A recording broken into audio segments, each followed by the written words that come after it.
Hello everyone, welcome to the police wala classes. My name is Anshuka. So आपको पता है आज है 23 अगस्त। सो आज के करंट अफेयर्स पढ़ते हैं हम। एंड आपके सर आज वापस से नहीं आए। मैं कुछ बोलना नहीं चाह रही उनके बारे में, वरना फिर वो कुछ कहेंगे मेरे से। सो चलो क्वेश्चन शुरू करते हैं। वैसे वो ड्यूटी पे हैं, ये बता देती हूँ मैं आपको, इसलिए वो क्लास नहीं ले पाएंगे। बट कल परसों जब भी आएंगे वो क्लास वापस से कंटिन्यू करेंगे आपकी। सो हमारा काम तो पढ़ने का है बेसिकली, तो हम तो पढ़ेंगे ही करंट अफेयर्स। तो क्वेश्चन नंबर 1 हमारे पास क्या है कि केंद्र सरकार ने भारतीय विशिष्ट पहचान प्राधिकरण, जिसको UIDAI फुल फॉर्म, सबसे पहले तो एक वर्ड ही आ गया, इसकी फुल फॉर्म बता दो आप मेरे को। UIDAI, जल्दी से फुल फॉर्म बताओ इस चीज़ की, काफ़ी इंपॉर्टेंट है। कोई भी वर्ड, कुछ भी नई चीज़ आए, बस उस चीज़ को मतलब उसकी नॉलेज लेने के लिए रेडी रहो, तत्पर रहो। तो ये होता है यूनिक, यू से यूनिक। ये ID यहाँ पे है identification, identification. A denotes authority and I stands for India. Okay, unique identification authority of India, ये है UIDAI की फुल फॉर्म। के कार्यवाहक चेयरमैन के रूप में किसे नियुक्त किया गया है, मतलब जो हमारा unique identification authority of India है, इसके चेयरमैन के रूप में किसे नियुक्त किया गया है वो बताना है। तो वो नियुक्त किए गए हैं Neelkanth Mishra ji. Option number B, Neelkanth Mishra ji को नियुक्त किया गया है चेयरमैन के रूप में, किसमें, UIDAI में। इसकी फुल फॉर्म मैंने आपको बता दी है। कुछ इंपॉर्टेंट फैक्ट्स देख लेते हैं इसके बारे में कि फर्स्ट पॉइंट तो ठीक है, यही केंद्र सरकार द्वारा नीलकंठ मिश्रा जी को UID के चेयरमैन के रूप में नियुक्त किया गया, ठीक है। हाँ, अब देख लेते हैं कि जो नीलकंठ मिश्रा जी है पहले क्या करते थे। मतलब नीलकंठ मिश्रा एक्सिस बैंक में मुख्य अर्थशास्त्री और एक्सिस कैपिटल बैंक में वैश्विक अनुसंधान के प्रमुख हैं। ठीक है भाई, वो क्या के अर्थशास्त्री थे और वैश्विक अनुसंधान के क्या थे, प्रधान थे, या फिर प्रमुख बोल सकते हो। UIDAI आधार संख्या जारी करने की प्रभारी नोडल निकाय है, ठीक है। एक्सिस बैंक में अपने कार्यकाल से पहले नीलकंठ मिश्रा का करियर ज्यूरिख स्थित क्रेडिट स्विस में 2 दशकों तक रहा। मतलब ये बेसिकली उनके काम के पहले बता रहे हैं कि पहले भाई अर्थशास्त्री थे, उससे पहले 2 दशक मतलब लगभग 20 साल तक वो ज्यूरिख में काम करते थे इस तरीके से। तो बेसिकली ये है। हाँ, ये इंपॉर्टेंट है, ये तो सब ऐसे ही पॉइंट, अगर ना भी करोगे तो कोई बात नहीं है। ये इंपॉर्टेंट है कि इससे पहले, मतलब जो नीलकंठ मिश्रा जी से पहले जो थे, जे सत्यनारायण, पहले के फॉर्मर पूछ सकते हैं तो जे सत्यनारायण, ठीक है, ने UIDAI के अंशकालिक अध्यक्ष के रूप में काम कर रहे थे, जिनका कार्यकाल 12 जुलाई 2016 से 15 अप्रैल 2019 तक था। बट उसके बाद ये अंशकालिक का अध्यक्ष के रूप में बेसिकली ये काम कर रहे थे। कौन, जे सत्यनारायण। तो ये इंपॉर्टेंट चीज आपके। ओके, चलते हैं नेक्स्ट क्वेश्चन की तरफ। क्या है अगला प्रश्न?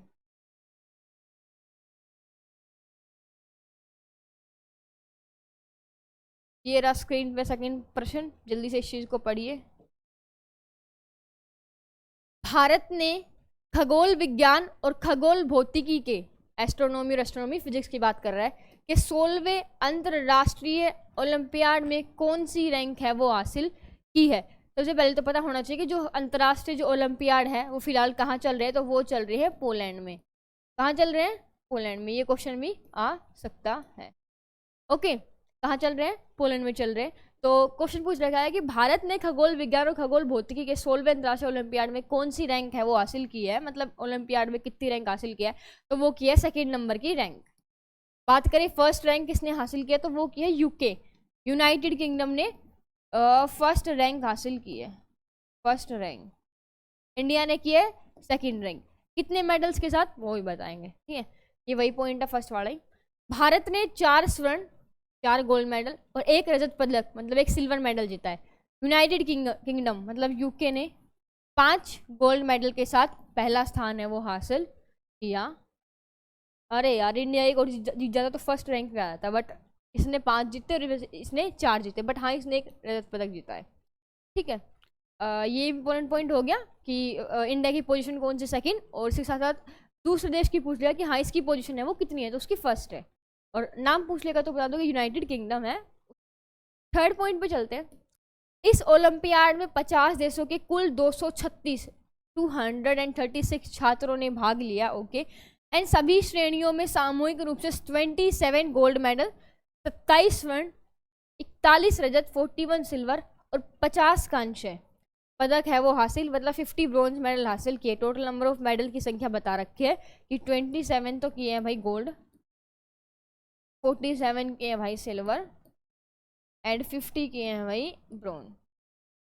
ये भी आपके लिए काफ़ी इंपॉर्टेंट पॉइंट है, इसमें मैं आपको स्टार लगा देती हूँ। ये थर्ड लास्ट पॉइंट बनने कोई नीड नहीं है, बट इसमें यही इंपॉर्टेंट चीज़ थी कि कहाँ हो रहे हैं, इंडिया ने कितने हासिल किए मेडल, पोजीशन क्या थी। अगर इंडिया की सेकंड पोजीशन है तो दूसरे कौन सा देश है जिसकी फर्स्ट पोजीशन है, उसने कितने गोल्ड मेडल हासिल किए, और बस यही इंपॉर्टेंट है इस वाले क्वेश्चन में। चलते हैं नेक्स्ट क्वेश्चन की तरफ। ओके, पहलवान के बारे में क्वेश्चन पढ़ते हैं। लगातार 2 अंडर-20 विश्व खिताब जीतने वाली पहली भारतीय महिला पहलवान कौन बन गई है। मतलब लगातार 2, मतलब पूरे के पूरे वर्ल्ड में एक ऐसी भारतीय महिला का पहलवान महिला का नाम बताइए जिसने लगातार 2 बार है वो विश्व खिताब है वो जीतता है, किसमें, अंडर-20 में। तो इसका आंसर हो जाएगा हमारे पास अंतिम पंघाल। अंतिम पंघाल जी ने 2 बार विश्व खिताब जीता है, और पहलवान तो है ही, और अंडर-20 में। ये भी इंपॉर्टेंट है, क्वेश्चन पूछ लेगा कि अंडर-20 में या फिर विश्व जो भी खिताब होते हैं उन सब के अंदर ये 4 ऑप्शन दे देगा, पूछ लेगा कि किसके अंदर, तो अंडर-20 में जीता है विश्व खिताब में। कुछ पॉइंट्स देख लेते हैं इनके बारे में। ये फर्स्ट पॉइंट तो वही रिपीट है कि अंतिम पंघाल लगातार 2 अंडर-20 विश्व खिताब जीतने वाली पहली भारतीय पहलवान बनकर इतिहास रच दिया है। ये इंपॉर्टेंट के बारे में। चलते हैं नेक्स्ट क्वेश्चन की तरफ। ये जो भी नेक्स्ट क्वेश्चन आ रहा है काफ़ी इंपॉर्टेंट क्वेश्चन है, क्योंकि एक्सरसाइज से क्वेश्चन आ सकते हैं। और अगर आप डिफेंस की प्रिपरेशन कर रहे हो ना, अगर कोई भी स्टूडेंट यहाँ पे डिफेंस से है तो ये मान लो फिर तो पक्का क्वेश्चन आए, मतलब क्योंकि फिक्स होता है कि डिफेंस में 2 से 3 क्वेश्चन पूछ लेते हैं एक्सरसाइज से। तो जाहिर सी बात जो करंट की होगी वही उन पर ज़्यादा वो होगा ना उनका, कि हाँ भाई यहाँ से तो पूछेंगे ही। तो क्वेश्चन देख लेते हैं हम। अभ्यास मालाबार, जो एक्सरसाइज का नाम है एक मालाबार, ठीक है, का कौन सा संस्करण 21 अगस्त 2023 को ऑस्ट्रेलिया के पूर्वी तट पर संपन्न हुआ। तो कौन सा हुआ, वो हुआ 27वां संस्करण। इसके बारे में फैक्ट्स जानना काफ़ी जरूरी है, देख लेते हैं। अभ्यास मालाबार का 27वां संस्करण 21 अगस्त 2023 को सिडनी के पास ऑस्ट्रेलिया के पूर्वी तट पर संपन्न हुआ।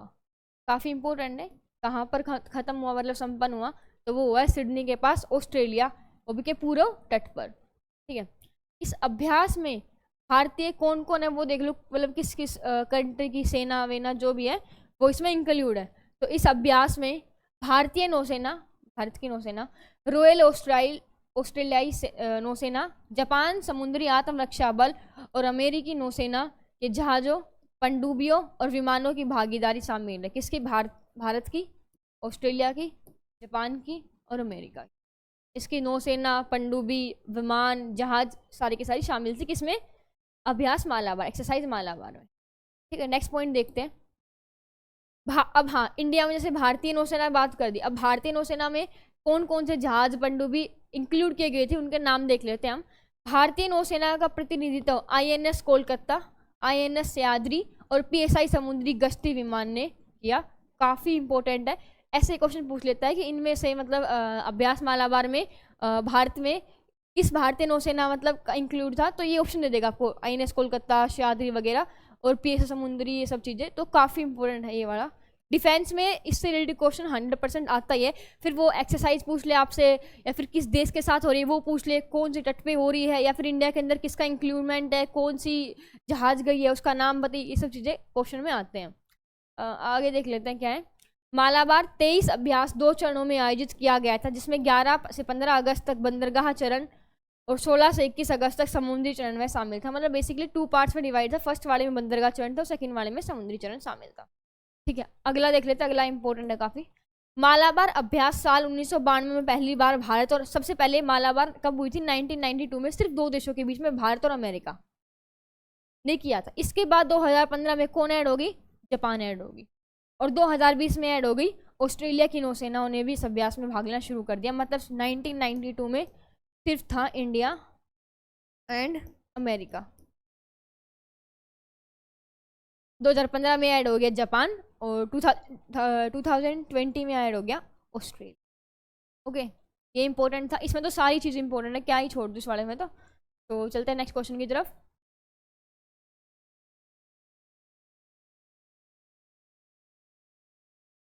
नेक्स्ट क्वेश्चन को रीड आउट कीजिए।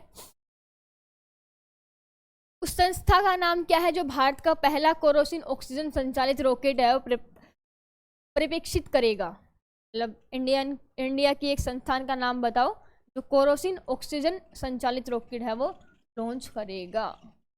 तो उसका हमारे पास नाम क्या है? उसका नाम है अग्निकुल कॉस्मोस। अग्निकुल कॉस्मोस जो संस्थान है वो कुछ ऐसा रॉकेट है वो लॉन्च करेगा। पॉइंट्स जान लेते हैं क्योंकि फिलहाल आजकल चंद्रयान वगैरह रॉकेट ये सब चीज़ें चल रही है तो इसके बारे में जान लेना काफ़ी ज़रूरी है। अग्निकुल कॉस्मोस तरल ईंधन वाले रॉकेट को डिजाइन, विकसित और लॉन्च करने वाली पहली भारतीय फर्म बनने के लिए तैयार। के नाम इंपॉर्टेंट है।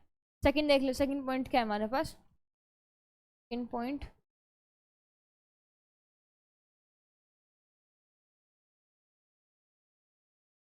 कंपनी का पहला रॉकेट अग्निबाण अग्निकुल के पेटेंट डे अग्निलेट इंजन द्वारा संचालित एक चरण लॉन्च वाहन है। मतलब जो बेसिकली जो कंपनी का जो रॉकेट है, पहला रॉकेट अग्निबाण, फिर अग्निकुल के पेटेंट अग्निओल इंजन द्वारा, मतलब यही है कि उसमें ऑक्सीजन वगैरह वाला जो इंजन है वही यूज किया जाएगा किसमें? अग्निबाण रॉकेट में। अग्निकुल की स्थापना 2017 में श्रीनाथ रविंद्र चंद्र पूछ लेगा अगर क्वेश्चन में घुमा फिरा के देना चाहेगा कि इसकी स्थापना किसने की थी और कब की थी। मोइन एसपीएम और प्रोफेसर एसआर चक्रवर्ती द्वारा है वो की गई थी, जो कि आईआईटी मद्रास से है। विशेष रूप से यह भारत से डिजाइन, विकसित और लॉन्च किया जाने वाला पहला केरोसिन तरल ऑक्सीजन रॉकेट होगा। नेक्स्ट पॉइंट पे चलते हैं। क्या है नेक्स्ट पॉइंट?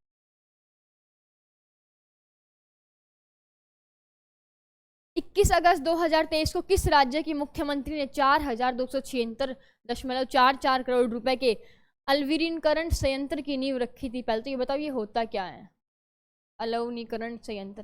बेसिकली कुछ नहीं है, देखो चेन्नई है ना, उसमें एक गांव है जिसका नाम है कठपुतली। तो उसके अंदर ये जो मुहिम है, मतलब ये बोल सकते हो एक तरह से मतलब एक स्कीम शुरू की है। इससे मतलब इस गांव के जितने भी लोग हैं उनको वाटर मतलब पानी है वो प्रोवाइड किया जाएगा। तो यही एक स्कीम है बेसिकली। तो ये पूछ रहा है कि किस राज्य से शुरू हुई? तो वो हुए तमिलनाडु से। इससे हुई तमिलनाडु से। पॉइंट्स देख लेते हैं। तमिलनाडु मुख्यमंत्री एम.के. स्टालिन ने, ये याद रख लो कि तमिलनाडु के मुख्यमंत्री है वो कौन है? एम.के. स्टालिन ने वीडियो कॉन्फ्रेंस के माध्यम से पेरूर में इतने करोड़ रुपए के अलवीकरण संयंत्र की रचना या फिर नींव की है।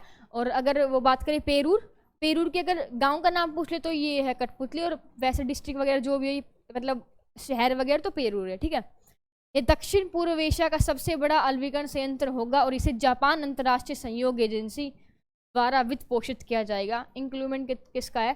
जापान का है। मतलब अकेले इंडिया ने कुछ नहीं किया, इधर भी है ना। 85.51 एकड़ में बनने वाले प्लांट का निर्माण 2026 तक होने 2026 तक पूरा हो जाएगा। अभी तो सिर्फ इन्होंने वो की है, मतलब नींव रखी है भाई, एक ईंट रख दी होगी और ये तो 2026 तक होगा।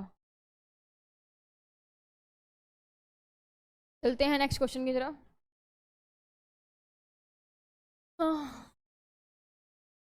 क्या है अगला प्रश्न? भारत के पूर्वोत्तर क्षेत्र में डीजी यात्रा शुरू करने वाला भारत का पहला क्षेत्र हवाई अड्डा कौन सा बन गया? डीजी यात्रा शुरू करने वाला पहला कौन सा बन गया? वो बना है गोपीनाथ बोरदोलाई अंतर्राष्ट्रीय हवाई अड्डा। अब पहला क्वेश्चन नहीं आता मैम ये है कहाँ पे, तो ये कहाँ पे है? ये हमारे पास है गुवाहाटी में। जो भी हो, गुवाहाटी में ये है अंतर्राष्ट्रीय हवाई अड्डा। पॉइंट जान लेते हैं कुछ। भारत के पूर्वोत्तर क्षेत्र में हवाई यात्रा के अनुभव को बढ़ाने की दिशा में एक महत्वपूर्ण प्रगति में गुवाहाटी आ गया नाम।